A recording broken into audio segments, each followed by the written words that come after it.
একটা রাজনৈতিক দল নিষিদ্ধ করলেই নিষিদ্ধ হয়ে যায় না, আর জনগণ যদি, পাবলিক যদি তার থেকে মুখ ফিরিয়ে নেয়, তাকে অনুমোদন দিলেও সে দল দাঁড়াতে পারে না। এখন একটা বৈরী হাওয়া বইছে, কিন্তু একটা জিনিস বুঝতে হবে, বলতে হবে, শেখ হাসিনার দল আর মৌলানা ভাসানী তৈরি করা দল, বঙ্গবন্ধু লালন পালন করা দল, যে দল বাংলাদেশের স্বাধীনতা এনেছে, সেই হুজুর মৌলানা ভাসানী, বঙ্গবন্ধু শেখ মুজিবের দল আওয়ামী লীগ প্রচুর পাতার পারি না।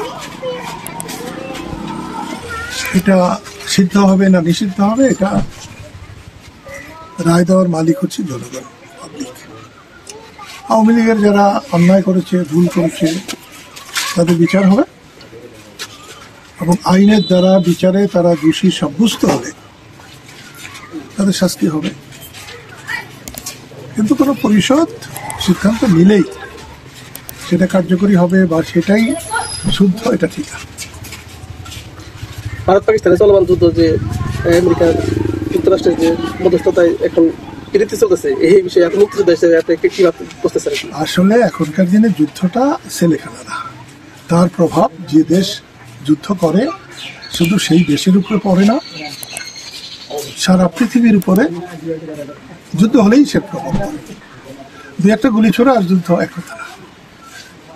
ভারত পাকিস্তান যুদ্ধ হইতে পারে না, এবং যুদ্ধ হলে সেটা এমন ভয়াবহ হবে যে সারা পৃথিবীতে তার প্রভাব পড়বে। এটা ভারত সরকার তারা মানুষের নজরে ভালো হওয়ার জন্যে যা করেছে, অনেকের কাছে ধরাও এগুলো রাজনীতি। ভারত মহান চাণক্যের দেশ, ভারত এই পৃথিবীতে শ্রেষ্ঠ কূটনীতিবিদ চাণক্যের দেশ। তারা কেন ছেলে খেলা করবে?